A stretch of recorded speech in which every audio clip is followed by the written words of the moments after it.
Hello everyone, welcome back to our channel. This is Science Lectures 256. Don't forget to like, subscribe and follow us on our social media handles, and feel free to ask any question. Please drop it in the dispatch box. Shall always be willing to answer.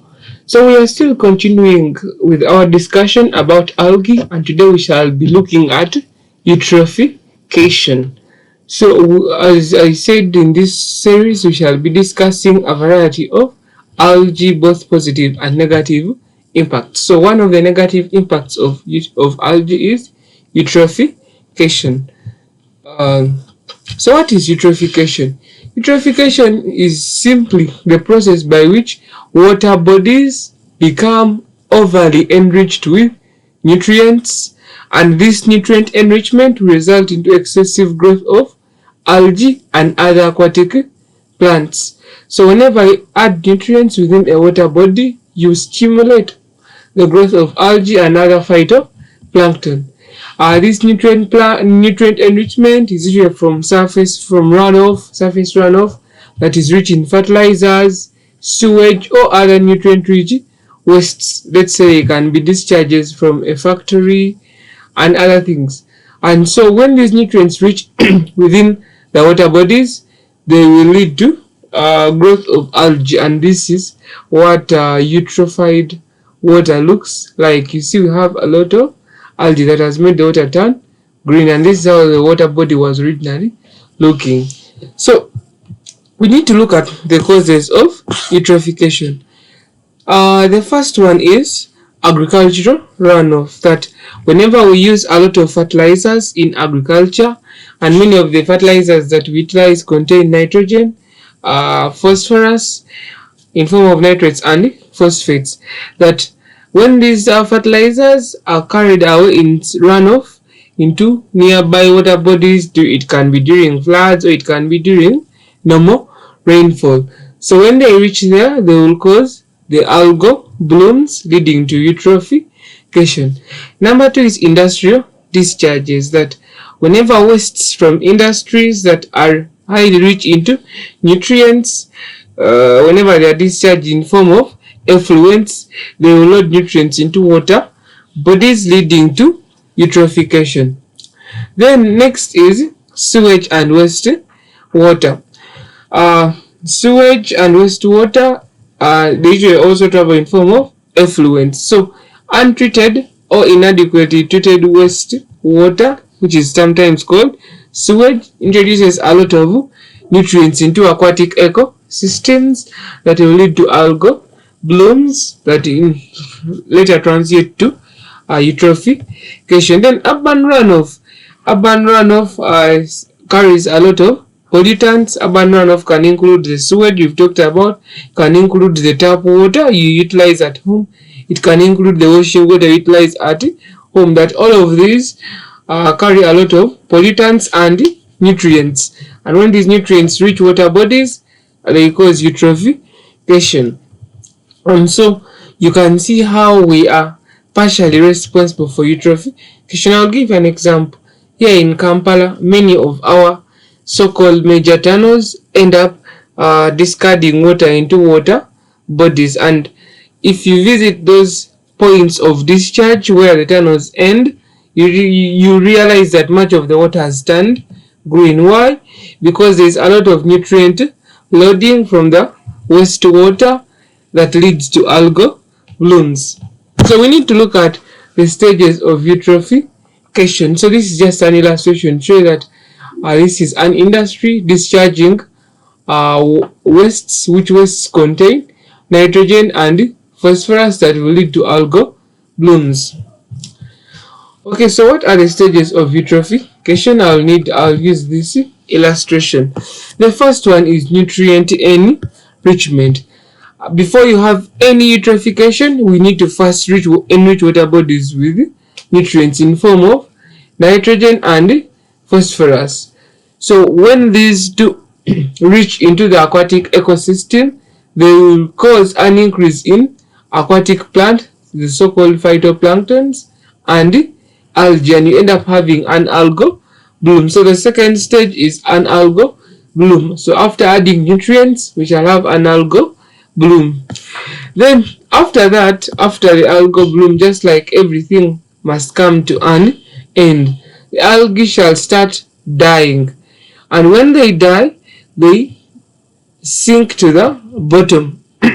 They sink to the bottom, and then they will turn into decomposing organic matter, and their decomposition is carried out by aerobic bacteria.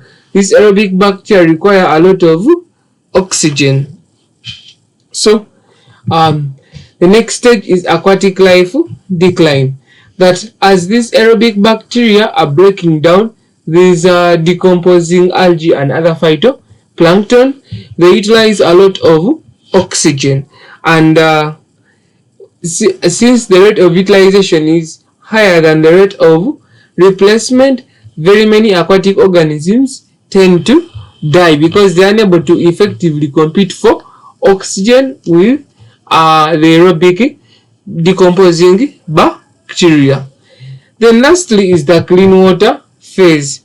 So assuming the loading stops, or assuming the sources of eutrophication stop, the oxygen levels are restored, then the water body can return back to a less trophic state or to an oligotrophic state, as we shall discuss later. So those are the stages in eutrophication. We have nutrient loading, we have algal blooms, the algae die and they have to be broken down. But as they're being broken down, many organisms die because they're unable to compete for oxygen. And if conditions that favor eutrophication stop, the lake will turn back to its original state. Okay, so what are some of the impacts of eutrophication? So as these algae die, I said they decompose, and as their decomposition requires a lot of oxygen.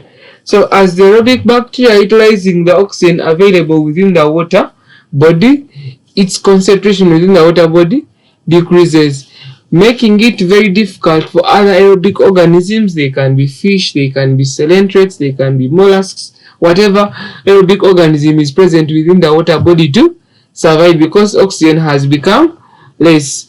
And since many organisms die, we lose diversity of life, thus reducing species richness.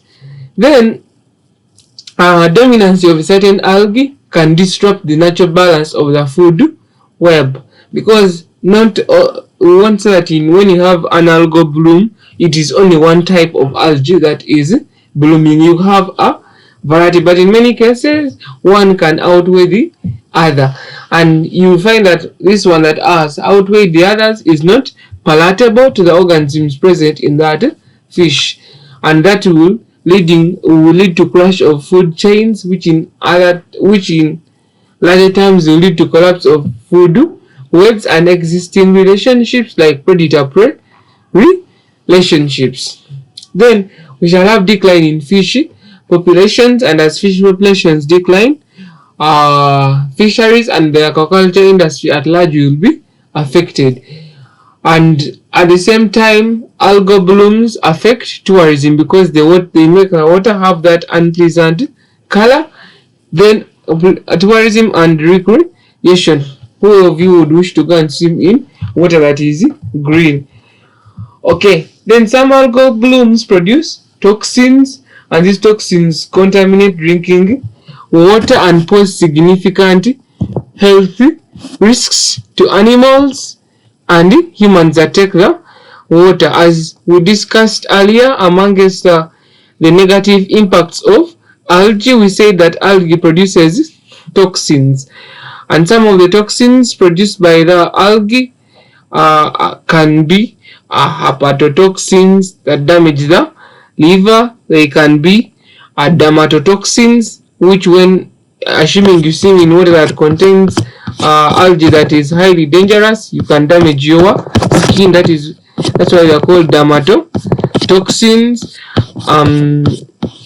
So this algae produces toxins that are very dangerous to us, and if bad luck is on your side and you swim with water that has a lot of cyanobacteria, You can suffer from poisoning because of what they call phytotoxins. However, some algae also produce what we call neurotoxins, and those neurotoxins affect the nervous system. Those toxins don't isolate whether you are fish, whether you are an animal, or whether you are a human being. So that is also another negative impact of algal blooms or eutrophication. Okay, so how do they measure eutrophication, or what are some of the measurements of eutrophication? Number one, they look at high levels of chlorophyll. So high levels of chlorophyll is green in color. So whenever you have high levels of chlorophyll, that indicates that you have abundant algal growth, just like this water. This is just a very simple indication that there is, a lot of algae blooming in it. Next is reduced water clarity, and water depth actually is measured using what they call a Secchi disk. But whenever water is eutrophied, or whenever we have algal blooms, the water clarity reduces. And so when you want to measure, let's say, the depth of a water body, and you dip in your Secchi disk, you realize that the Secchi disk is no longer visible. Secchi disk is no longer visible. I have an image here, yes. So I am assuming I am measuring the depth of this water, but if I dip my Secchi disk here, I can tell how far it has gone down. But this part that has eutrophied water, if I dip my Secchi disk here, I am unable to tell because the water is less clear or less visible. So next is low oxygen levels, which leads to hypoxic conditions. So the other way I can measure the rate of eutrophication is by measuring the oxygen concentration using some chemistry that you studied in A level. There are some reactions there that they do to measure the oxygen concentration, and many times eutrophied water have low levels of oxygen, which is an indicator or a measurement of eutrophication. Then also they can measure concentrations of nitrates and phosphates, and these ones are also indicators of eutrophication. Okay, so what are some of the strategies that can be done to mitigate and prevent eutrophication? Number one, implementing best agricultural practices like buffer strips and controlled fertilizer application. So what is a buffer strip? So this is an example of a farm on a water that is beside a water body. This is a river, and you're seeing meanders. So this farmer, I think, was using fertilizers, and you know that whenever the rains would come, they would carry the fertilizers within the river. So he planted this strip of grass, actually this strip of weeds surrounded by trees. So these are what we call buffer strips. So assuming there is any surface runoff, much of the nutrients will be trapped within this vegetation around the water body. So they buffer the concentration of nutrients before they reach the water body. That's why they're called buffer strips. Next is upgrading of sewage treatment plants to make sure that before they discharge any wastewater after its treatment, all nutrients are removed. Then also protecting and the construction of wetlands, because wetlands have the ability to filter out as many nutrients as possible to limit the chances of eutrophication. And actually that is why, as we discussed earlier in wastewater treatment, we see that wetlands are used in treatment of water because of their ability to filter, trap and remove nutrients from runoff.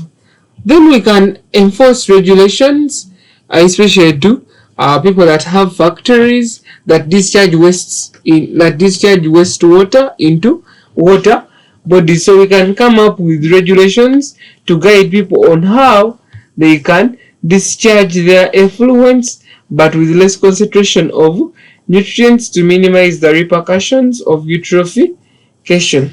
Then also we can raise awareness especially amongst the communities, stakeholders, policy formulators, about what are the sources and the impacts of eutrophication to encourage community involvement in prevention efforts.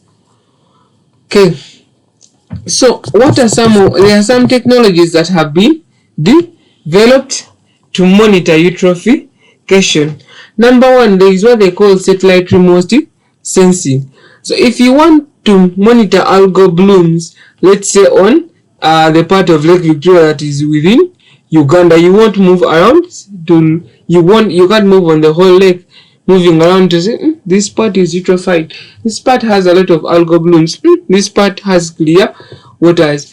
These days they use the satellite, and the satellite will map out those areas that have algal blooms because of the indicators we've talked about, and it can also be used to monitor water quality parameters. Then next we have what they call sensors and IoT devices. These ones are used to measure the concentration of dissolved oxygen and nutrient levels. Because if the oxygen concentration is low, that may be an indicator that there is eutrophication. You have a very high concentration of nitrates, that is an indicator of eutrophication. So they use the sensors and IoT devices to provide how much oxygen is available into the water body and how the concentration of nutrients. Then GIS is more or less the same as satellite remote sensing. Like here they use satellites, and here GIS is done manually, and it is used in mapping out nutrient sources and also tracking the changes in land use and water quality. For example, if I am trying to assess the level of eutrophication on a river, so I will use GIS to go map out areas that are rich in nutrients. Those are simply areas where there is nutrient loading, and also map out those areas where the concentration of nutrients goes on reducing. Then we have automated sampling systems. With these ones, they are utilized to go sample different areas of water bodies. For example, if I'm assessing the level of eutrophication on river Nile with the automated sampling systems, you can sample in Jinja, you sample in Soroti, you sample in Nakasongola, you sample in around Lake Albert, you sample in Sudan, things like that. And these ones are used because they are very accurate, and it provides a broader spectrum of how eutrophication occurs within more robust water bodies. Okay, so, and if restoration, we are going to look at restoration techniques. No, we've looked at restoration techniques. So if well dealt with, water bodies can take back their original shape. This was a water body that was undergoing eutrophication, but after immense efforts, you can see the water has become clear. This water cannot be taken. This can be cleaned and taken. Okay, so we need to look at there is this new concept of mathematical modeling. So scientists use mathematical models to predict a variety of things. But since we are looking at eutrophication, this mathematical model is used to simulate the response of a water body to different nutrient loading scenarios and management strategies.